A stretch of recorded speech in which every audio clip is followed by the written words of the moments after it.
Hello students, welcome back. तो students, इस class में हम डिस्कस करने जा रहे हैं e to the power x based questions. तो बेटा बात मोनोटोनिसिटी पर चल रही है, तो देखते हैं कि कैसे हम e to the power x का इन्वॉल्वमेंट कर सकते हैं क्वेश्चन के अंदर। जैसे क्वेश्चन लिख दिया है, if p of 1 is equal to 0 and ddx of px is greater than px for all x greater than और equal to 0, then prove that p of x is greater than 0 for all x greater than 1। बेटा मुझे ये statement prove करनी है कि जो px है वो हमेशा पॉजिटिव है for all x greater than 1 के लिए। ठीक, चलिए, तो ये तो प्रूव करना है। बेटा गिवन ये है, ओके। तो अगर ये जो गिवन स्टेटमेंट है, इसको एक बार हम लिखते हैं ऐसे, राइट। अब अगर मैं px को ट्रांसपोज करता हूं तो ये कुछ इस तरीके से दिखने लगेगा तुम्हें, ddx of px minus px is greater than 0। Okay, अब बेटा देखो यहाँ पर एक बारी तो px का डिफरेंशिएशन दिख रहा है और एक बारी px एज इट इज दिख रहा है, ठीक है। तो यहाँ पर प्रोडक्ट रूल की फील आनी चाहिए। क्यों फील आनी चाहिए प्रोडक्ट रूल की? क्योंकि प्रोडक्ट रूल में ऐसा होता है कि एक बारी फंक्शन जो है एज इट इज रह जाता है और एक बारी फंक्शन का डिफरेंशिएशन होता है। बट सर वहां तो प्लस होता है, यहाँ तो सर माइनस है। तो जरा सोचो कि यहाँ पर माइनस है, तो क्योंकि प्रोडक्ट रूल में तो दो फंक्शन होते हैं ना, यहाँ पे तो सिर्फ एक फंक्शन दिख रहा है, इसका मतलब दूसरा फंक्शन भी रहा होगा, है ना। और दूसरा फंक्शन रहा होगा और वो कैसा रहा होगा, जिसको भी फर्क नहीं पड़ता डिफ्रेंशिएशन से, मतलब e to the power x type का होगा, ठीक है। क्योंकि अगर मैं देखो दूसरा फंक्शन लेकर आऊंगा पिक्चर के अंदर, दूसरा फंक्शन लेकर आऊंगा तो ऑब्वियसली बात है मैं बोथ साइड्स मल्टीप्लाई करूंगा। बोथ साइड मल्टीप्लाई करूंगा तो एक फंक्शन को मल्टीप्लाई करूंगा, मतलब वो तो जब पी एक्स डिफ्रेंशिएट हो रहा है तब भी एज इट इज ही है, और जब पी एक्स डिफ्रेंशिएट नहीं हो रहा है तब भी एज इट इज है। बट एक बार अगर फंक्शन पी एक्स डिफ्रेंशिएट नहीं होगा तो दूसरा फंक्शन डिफ्रेंशिएट होगा। मतलब यहाँ पर अगर मैं p to the e to the power x e to the power x का अगर इन्वॉल्वमेंट करता हूं तो वो मेरे को सही दिख रहा है। अगेन मेरा ध्यान फिर से माइनस पे गया, तो माइनस साइन बेटा एकोमोडेट हो माइनस साइन हम एडजस्ट कर सकते हैं, एकोमोडेट कर सकते हैं with the help of e to the power minus x, right. चलिए, ये बात मैंने बोली जो है उसको हम एक बार बोर्ड पर लिख लेते हैं। तो मैंने क्या किया, e to the power minus x से बोथ साइड मल्टीप्लाई किया, तो ये कुछ इस तरीके से देखने लगा, d d x of p x into e to the power minus x minus p x into e to the power minus x, right, and it is greater than 0। Okay, तो e to the power minus x अगर तुम इधर multiply करना चाहते हो तो कर दो बेटा, वो तो 0 ही बनेगा। तो देखो बेटा इधर प्रोडक्ट रूल लगता दिख रहा है मुझे। देखिए इधर मैं अगर ऐसे लिखता हूँ, d d x of p x into e to the power minus x greater than, बेटा ये जो है ये तो 0 ही बन गया अगेन।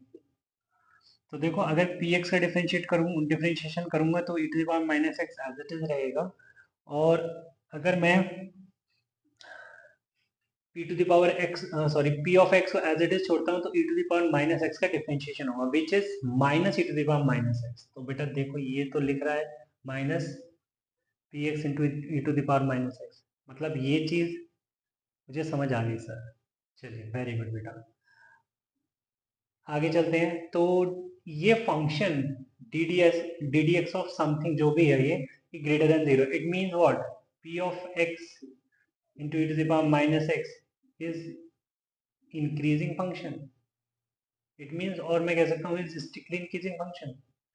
स्ट्रिक्टली इंक्रीजिंग फंक्शन में तो ऐसा होगा कि पहले मैं अगर छोटा सा ग्राफ बनाता हूँ, मतलब रफ स्केच ड्रॉ करता हूँ, तो बात जो बेटा मेरे को करनी है वो एक्स ग्रेटर देन 1 पे करनी है। अगर इंक्रीजिंग है तो एक्स इज इक्वल टू 1 के लिए एक लाइन डाली, और एक लाइन डाली मैंने x is equal to x के लिए। तो यहाँ पे दिख रहा है बेटा मेरे को ये जो भी फंक्शन है ना, ये अगर मैं इसको थोड़ी देर के लिए एच एक्स बोल दूँ तो h1 is less then hx, right. तो मैं कह सकता हूं कि this is hx is greater than h1, okay, means px into e to the power minus x is greater than p1 into e to the power minus 1। But बेटा p1 तो जो है वो 0 है, तो मैं कह सकता हूँ कि px into e to the power minus x is greater than 0। But बच्चे यहाँ पर हम कह रहे हैं कि ये दो फंक्शन, एक px और एक e to the power minus x, इनका प्रोडक्ट पॉजिटिव है, जबकि e to the power minus x तो हमेशा पॉजिटिव है, e to the power minus x तो हमेशा पॉजिटिव है। इट मीन्स व्हाट बच्चे, मतलब px पॉजिटिव है। px पॉजिटिव है किसके लिए, जब x ग्रेटर देन 1 है, राइट। तो शायद मुझे ये स्टेटमेंट प्रूव करनी थी बच्चे, px greater than 1 for all x greater than 1 only, sorry not equal to 1, ठीक है। तो देखिए हो गया प्रूव। चलिए कुछ और क्वेश्चन डिस्कस कर लेते हैं। चलिए बेटा, तो क्वेश्चन लिख दिया है, let fx for all x greater than और equal to 0 be a non-negative continuous function and f of x is equal to 0 to x ft dt for all x greater than or equal to 0. Now if for some c greater than 0 fx is less than or equal to c into capital Fx for all x greater than or equal to 0, then show that fx is equal to 0 for all x greater than or equal to 0. हाँ तो बहुत information given है भाई, है ना। यहाँ तक पहुंचा तो ऊपर का भूल गया। चलिए तो एक बार हम इनको ना, जो इंफॉर्मेशन गिवन है इसको नोट डाउन कर लेते हैं। बेटा ये मुझे प्रूव करना है, f x is equal to 0 for all x greater than equal to 0। कह रहे हैं एफ एक्स फॉर दिस ये नॉन नेगेटिव कॉन्टिन्यूस फंक्शन। तो एफ एक्स जो है बेटा वो नॉन नेगेटिव है, means f x is greater than और इक्वल टू 0 है, किसके लिए, जब x ग्रेटर देन और इक्वल टू 0। पहली इंफॉर्मेशन तो यही है, ठीक है। दूसरा क्या है कि कैपिटल एफ एक्स गिवन है हमको 0 to x f t d t. अच्छा यहाँ पर ये जो हमको डेफिनेट इंटीग्रल गिवन है विद वेरिएबल लिमिट, तो अभी तक जितने भी हमने क्वेश्चंस किए हैं जिसमें डेफिनेट इंटीग्रल आया है विद वेरिएबल लिमिट, तो हमने डिफरेंशिएशन जरूर किया है, ठीक है। तो मुझे नहीं पता आगे जरूरत पड़ रही है नहीं पड़ रही है इसके डिफरेंशिएशन की, बट मैंने एक बार फिर भी डिफरेंशिएट कर दिया, देखते हैं क्या मिलता है। कैपिटल एफ डैश एक्स क्या मिलेगा बेटा मेरे को, स्मॉल एफ एक्स, ये मिलेगा, है ना, डिफरेंशिएट करने पर। अच्छा चलिए इतनी बात हो गई, इस इंफॉर्मेशन की बात हो गई। ये भी किसके लिए बेटा, बात सिर्फ ये ग्रेटर देन इक्वल टू 0 के लिए हो रही है। If for some c greater than और equal to 0 f of x is less than और equal to c into capital F x. Third information ये है कि अगर एफ एक्स की बात करें, F x is less than और equal to c into capital F x, है ना, for what, for c greater than 0। अच्छा तो हम इसको ऐसे भी लिख सकते हैं, देखो अभी तक लास्ट क्वेश्चन जो किया था उसमें भी एक इनइक्वालिटी गिवन थी, ठीक है। तो मैंने ना इसको ट्रांसपोज कर दिया, मतलब ऐसे लिख दिया f x minus c into capital F x less than और इक्वल टू 0। अच्छा इंटरेस्टिंग चीज़ ये है कि यहाँ पर स्मॉल एफ एक्स की जगह मुझे एफ डैश एक्स का दिख रहा है, तो f dash x minus c f x less than और इक्वल टू 0। देखो बेटा यहाँ पर भी देखो फिर से वही बात आ गई कि एफ एक्स का डिफरेंशिएशन और f x as it is, right. तो फील आ रही है कि e to the power x को सर मल्टीप्लाई करना है सर, यहाँ पे माइनस है तो सर मैं e to the power minus x से मल्टीप्लाई करता हूँ। फिर ध्यान गया तुम्हारा, अरे यहाँ पर तो c भी है, c इज ऑल्सो हियर, तो मैं e to the power minus c x से मल्टीप्लाई करता हूँ, क्योंकि अगर मैं डिफ्रेंशिएट करूंगा e to the power minus c x को, तो यहाँ पर minus c e to the power minus c x आएगा, और सर ये चीज जो है एडजस्ट हो जाएगी माइनस सी। तो मैंने क्या किया यहाँ पर both side e to the power minus c x से मल्टीप्लाई कर दिया, ठीक है। तो ये तुमको पिक्चर कुछ अब ऐसे देखने लगी बच्चे, ठीक है। Minus c x into zero.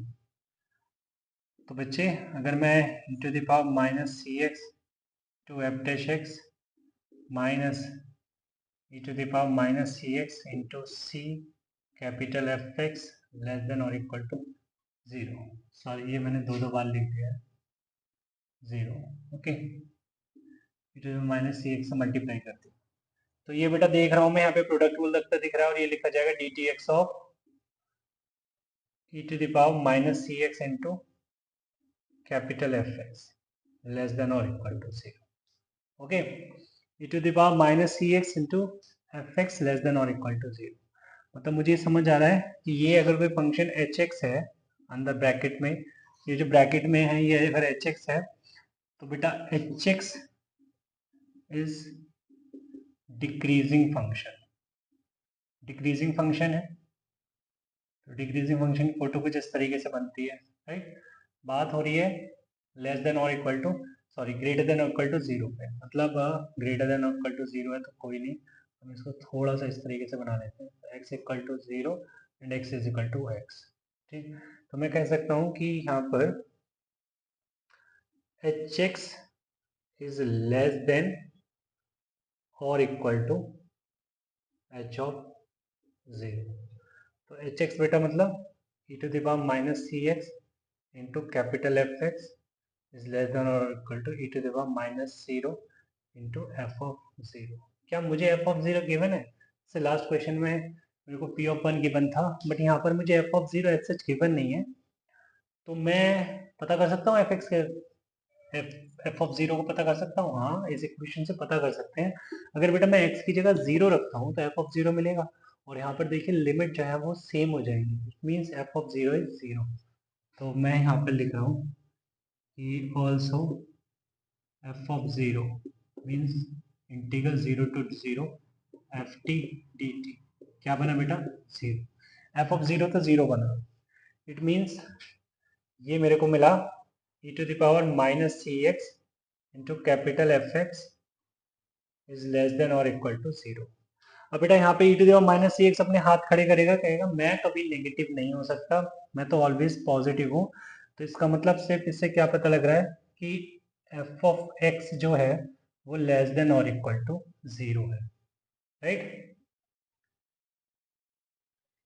Capital F x जो आया है निकल के बेटा लेस देन और इक्वल टू जीरो निकल के आया है, बट तुम्हें तो स्मॉल एफ एक्स जीरो बताना है। अच्छा बताएंगे, रास्ता थोड़ा सा लंबा हो गया है। अब देखिए बेटा यहाँ पर देखिए ये जो कैपिटल एफ एक्स है ये एक डेफिनेट इंटीग्रल है ना। तो डेफिनेट इंटीग्रल की डेफिनेशन हमने ज्योमेट्रिकली भी देखी हुई है, कहते हैं कि this is nothing but an algebraic area, right, algebraic area. तो कहने का मतलब है कि अगर एफ एक्स मतलब अगर ये एफ एक्स नॉन नेगेटिव है तो मतलब above x axis small f x होगा, तो कैपिटल एफ एक्स जो होगा बेटा वो तो ये एरिया होगा, क्योंकि पॉजिटिव ही दिख रहा है मेरे को। तो मैं कह सकता हूँ कि also if f x is greater than और equal to zero implies capital F x is also greater than और इक्वल टू जीरो। ठीक है, इतनी बात समझ आती है कि अगर small f x greater than equal to zero होगा देन मैं कह सकता हूँ यहाँ से कि कैपिटल एफ एक्स भी ग्रेटर देन और इक्वल टू जीरो ही होगा। ठीक है, बट आप लिख के बैठे हैं कि एफ एक्स जो आ रहा है वो तो लेस देन और इक्वल टू जीरो आ रहा है। ठीक है, तो अगर बेटा मैं इसको वन बोल रहा हूँ और इसको मैं थर्ड बोल रहा हूँ तो मैं कह सकता हूँ कि जो एफ एक्स है वो इक्वल टू जीरो है फ्रॉम वन एंड थ्री, ये स्टेटमेंट देगा बोला, और तुम खुश होने लग गए कि सर आ गया, हो गया प्रूफ। फिर भी मैंने तुम्हारा ध्यान खींचा इधर कि बेटा ये तो कैपिटल एफ एक्स है जो जीरो आया है, आपको तो small f x zero proof करना है। तुम कहोगे सर कुछ नहीं बचा, अब तो इसमें सर देखिए ना, अगर स्मॉल एफ एक्स जीरो है, राइट, सॉरी अगर कैपिटल एफ एक्स जीरो है तो सर एरिया जीरो कह रहे हैं आप, एरिया जीरो कह रहे हैं, तो इसके दो ही मतलब होते हैं, या तो लिमिट सेम होनी चाहिए या फिर सर ये जो अंदर इंटीग्रेंड है ये 0 होगा। तो अब लिमिट तो थोड़ा डिफरेंट ही दिख रही है तुमको, तो इसका मतलब क्या है, अगर कैपिटल एफ एक्स 0 है, इसका मतलब बच्चे, इसका मतलब ये हो गया कि आपका जो एफ एक्स है ना वो 0 है। अगर मैं कहूँ कि this is capital F x equal to 0, मतलब 0 to x f t d t is equal to 0, right. तो इसका मतलब ये हो गया कि f t is equal to 0 means f x is equal to 0। और बात हो रही है कहाँ पर, सारी की सारी हो रही है नॉन नेगेटिव एक्स को लेकर, ठीक है। तो देखिए एफ एक्स जो आ गया बेटा वो 0 आ गया और all x greater than equal to 0। I hope तुम्हें समझ आएगा क्वेश्चन। चलिए एक क्वेश्चन और करते हैं। चलिए बेटा, तो क्वेश्चन लिख दिया है मैंने। Let f from 0, 1 close to r be a function which is twice differentiable, also f of 0 is equal to f of 1 is equal to 0, satisfying f double dash x minus 2f dash x plus fx greater than or equal to e to the power x for all x belongs to 0, 1 closed.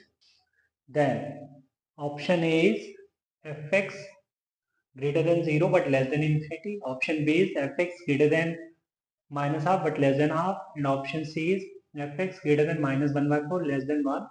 And option D is fx greater than minus infinity but less than 0. ठीक है, तो चलिए start करते हैं। तो ये हमको देखना है कि एफ एक्स का क्या इंटरवल होगा, बट जो गिवन स्टेटमेंट है उसको पहले लिखते हैं। ये लिखा हुआ है कि F double dash x minus 2 f dash x plus f x, है ना। मैंने पहले तो इसको एज इट इज उतार दिया, ठीक। अब मैंने कहा कि e to the power x जो है वो इसके साथ ले आइए आप इस ब्रैकेट के, क्योंकि अभी जो लास्ट 2 क्वेश्चंस में देखा है मैंने वो ये देखा है कि राइट हैंड साइड में ग्रेटर देन, मतलब राइट हैंड साइड में 0 लिखा हुआ होता है, ठीक है। तो 0 कह लो या फिर ऐसा कह लो जो independent of e to the power x होता है। तो बस 2 क्वेश्चन करके आया हूँ तो दिमाग में यही चल रहा है, तो मैंने कहा e to the power x को उधर ले जाओ, e to the power x को उधर ले जाओ। तो मैंने लिख दिया इसको e to the power minus x f double dash x minus 2 f dash x plus f x greater than और equal to 0, sorry greater than equal to 1, ठीक है बच्चे। तो अगर मैं देखूं ये कोई फंक्शन है, राइट, इसके साथ e to the power minus x की मल्टीप्लीकेशन हो रखी है। तो अगर मैं बोलूं कि लेट कोई नया फंक्शन जी एक्स बोलूं e to the power minus x into f x, then बच्चे जी डबल डैश एक्स, क्या मेरे को ये पूरा दिखेगा, क्या पूरा दिखेगा, means g double dash x is greater than और इक्वल टू 1। जरा करके देखो, अगर जी एक्स मैंने e to the power minus x f x लिखा है, then g double dash x greater than equal to 1। Sir ये आपको अचानक से सपना आ गया? नहीं बेटा सपना नहीं आया। देखो यहाँ पे ये तो समझ आ ही रहा है कि e to the power minus x से जब या मल्टीप्लाई करते हैं तो एक प्रोडक्ट टूल जैसी फील आ जाती है ना, फील आ जाती है। उसके बाद मैं बना लेता हूँ एक फंक्शन। यहाँ पे देखिए एफ डबल डैश दिख रहा है मेरे को, तो फिर सी बात है कि फंक्शन एफ एक्स रहा होगा उसको 2 बार डिफ्रेंशिएट किया होगा, राइट। तो अगर मैंने कहा कि चलिए कोई function g x e to the power minus x f x मानते हैं, तो इसको मैंने 2 बार डिफ्रेंशिएट करके देखा तो मेरे को ये मिल गया जो गिवन है। तो g double dash x greater than equal to 1 मिला। तो g double dash x greater than equal to से 0 तो सुना था, यहाँ पे 1 का मैं क्या करूँ, जी डबल डैश एक्स अगर ग्रेटर देन 0 होता था तो मैं कह देता सर कॉनकेव अप है ये, राइट। तो मैं 1 का क्या करूँ बेटा, अगर ग्रेटर देन इक्वल टू 1 है तो इससे मैं ये तो बोल ही सकता हूँ कि जी डैश एक्स जो होगा वो ग्रेटर देन 0 होगा। जी डैश एक्स अगर greater than, g double dash x अगर ग्रेटर देन 0 हुआ, it means g x is concave up. G x अगर कॉनकेव अप है तो कॉनकेव अप बेटा इस तरीके से होता है ना, इस तरीके से होता है। अच्छा एक चीज और गिवन है हमको, क्या, कि एफ ऑफ 0 एफ ऑफ 1 0 है। अगर मैं जी ऑफ 0 की बात करूं तो g of 0 is nothing but e to the power minus 0 into f of 0, वो क्या मिलेगा, 0 मिलेगा। एंड जी ऑफ 1 की बात करूँ तो e to the power minus 1 into f of 1, f of 1 0 है तो ये पूरा भी 0 हो जाएगा। मतलब g0 और g1 जो है बेटा वो 0 है। इट मीन्स ग्राफ कुछ इस तरीके का रहा होगा, ठीक है।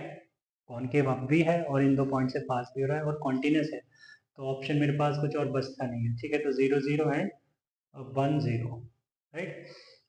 तो अच्छा, इससे क्या पता लग रहा है? इससे पता लग रहा है कि जो gx अगर नेगेटिव है तो मैं कह सकता हूँ from graph gx is negative for all x belongs to 0, 1। gx का मतलब है बेटा e to the power minus x f x is negative for all x belongs to 0, 1। तो e to the power minus x तो कभी negative होता नहीं है, तो मैं कहूँगा बेटा क्या, f x is less than 0 for all x belongs to 0, 1। ठीक है बेटा। तो बेटा एफ एक्स जो है वो नेगेटिव है 0, 1 के लिए। तो एफ एक्स नेगेटिव है मतलब f x is lying between minus infinity to 0। Okay, option 4 when x belongs to 0, 1। ठीक है। तो इस इंटरवल के लिए x जब 0 से 1 के बीच में होगा तो एफ एक्स जो हो सकता है वो माइनस इंफिनिटी से 0 के बीच में लाइंग करेगा, राइट। इतनी बात समझ आती है? चलिए, तो आज की इस क्लास में इतना ही रखते हैं, मिलते हैं नेक्स्ट क्लास में, तब तक के लिए बाय बाय, टेक केयर।